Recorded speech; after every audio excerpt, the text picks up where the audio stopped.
صباح الجمال والقمر عليكم، عاملين ايه؟ يا رب تكونوا كويسين.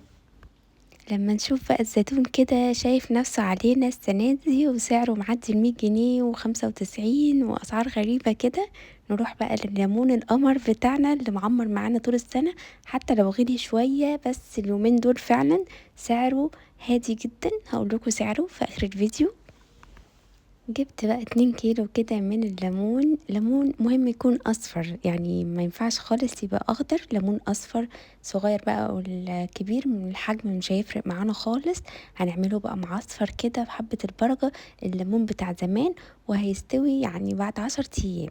هنشوف مع بعض الطريقة سهلة وبسيطة وان شاء الله تعجبكم. وجبت كمان الفلفل الاحمر المكسيكي، لو مش موجود طبعا نجيب البلدي عادي. سعره برضو مش غالي اليومين دول. قبل ما نبدأ وصفتنا بقى نصلي بينا كده على النبي عليه أفضل الصلاة والسلام، ونسمي بالله عشان حاجتنا تطلع حلوة ومظبوطة. أول حاجة بنقطع الليمونة كده 4 أرباع بس بنسيبها متصلة من تحت.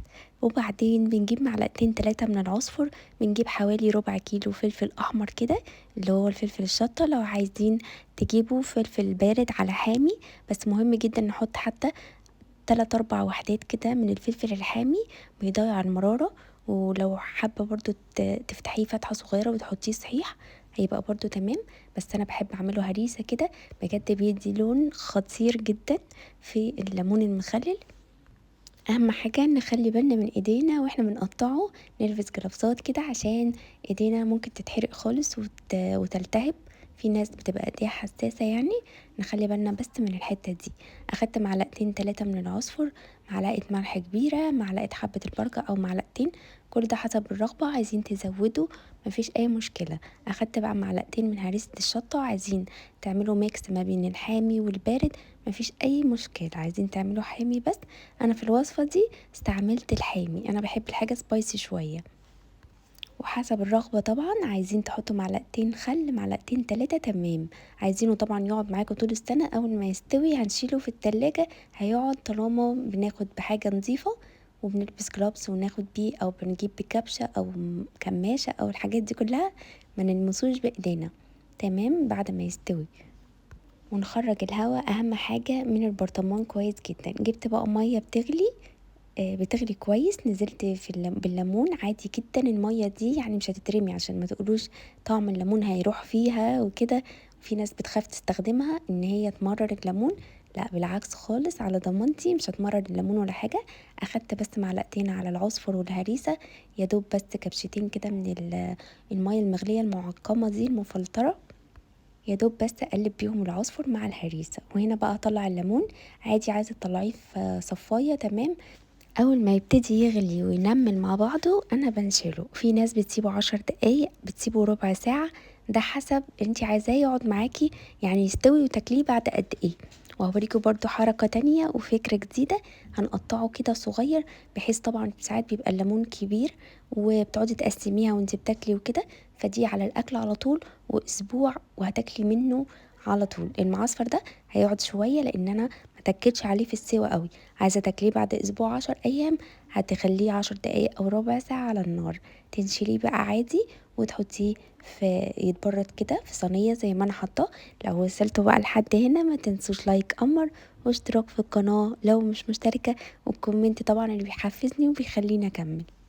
ونيجي بقى للملح، للناس كتير بتبقى قلقانة منه ومرعوبة، عايزين بس نفهمها كده قاعدة، هي سهلة وبسيطة وما فيهاش اي حاجة.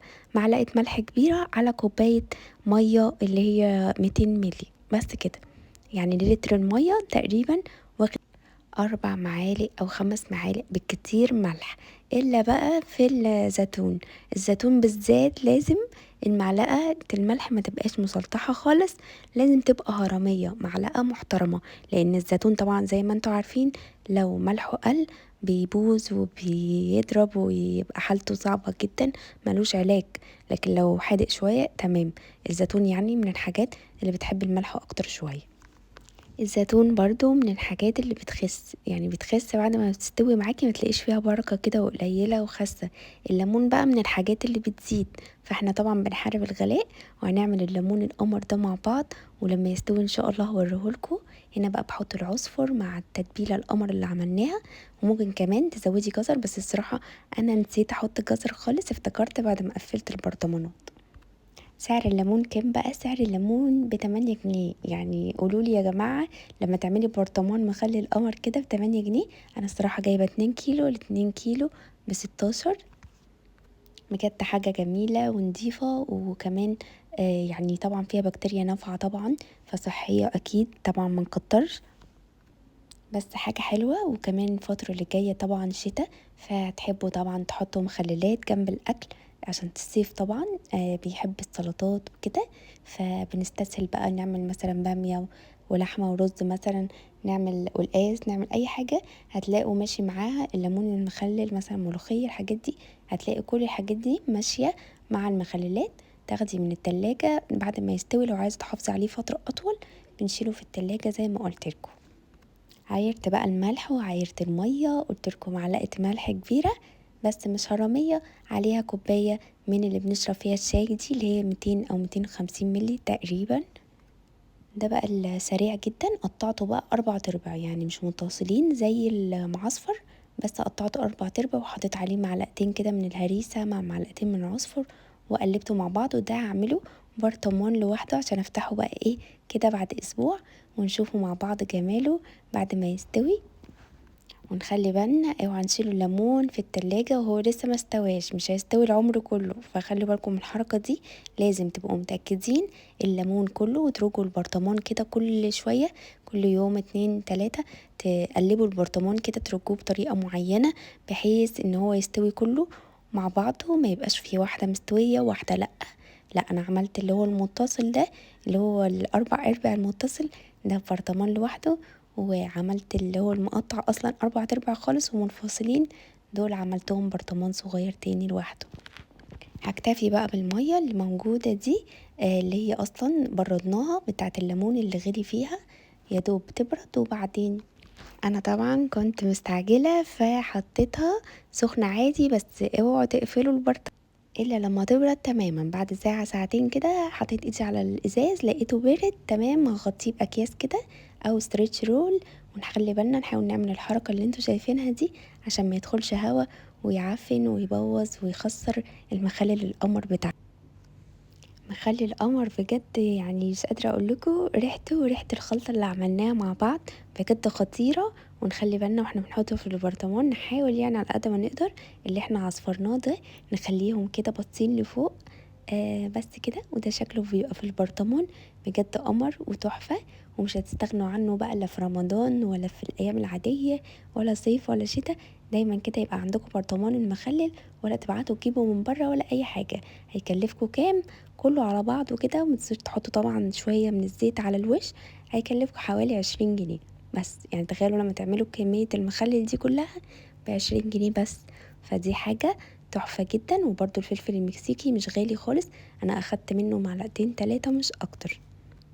الكيلو وربع بتقريبا ب15 او كده. انا اشيل بقى الهريسة في الفريزر، هتنفعني بقى في الدقة والبتنجان المخلل، واي نوع مخلل ممكن نحط فيه من الهريسة تبقى جاهزة دايما عندنا. لو حسبتيها بقى معلقتين هريسة على معلقتين عصفر على معلقة من حبة البركة على شوية ملح، هيعملوا 20 جنيه أو 25 جنيه بالكتير جدا. شربت قهوتي بقى واخدت فاصل كده 10 دقايق، وبعدين قلت بقى اعمل الغدا طلعت شوية عيش كده كانوا عندي، وبعدين فتحتهم وهعمل بقى خلطة حواوشي كده قمرين 3. جبت شوية من البصل، جبت عليهم قرن فلفل اخضر كده رومي حامي، وعملت ميكس. وبعدين جبت خلطة ويلز دي، هي منتج طبيعي 100% للناس اللي بتقولي خلي بالك يا نورة عشان الحاجات دي فيها ملح صوديوم وفيها مواد حافظة كتيرة. ويلز يعني أكد لكم ان هي من الحاجات كلها اعشاب وتوابل طبيعية. السلطة بقى وجمالها القمر دي، نحط لها طبعا مكعب تلج كده مع البصل مع الفلفل مع الليمون. بجد السلطة بتبقى منورة كده وبتبقى فريش، والحاجة عندنا بتبقى بتقرش كده معانا، بتبقى طعمها تحفة. حتى لو الخضار لسه جايباه طازة مسقعش بنحط له مكعب تلج كده بينوره وبيخليه الوانه زاهية. وبكده بقى خلصت روتيني النهارده، يا رب يكون الفيديو عجبكم. ما تنسوش بقى بعد ما تخلصوا المطبخ كده وتدعكوا الحوض وتغسلوه كويس، تغسلوا البوتاجاز وتولعي بخور قمر كده، وانتظروني في فيديو جديد.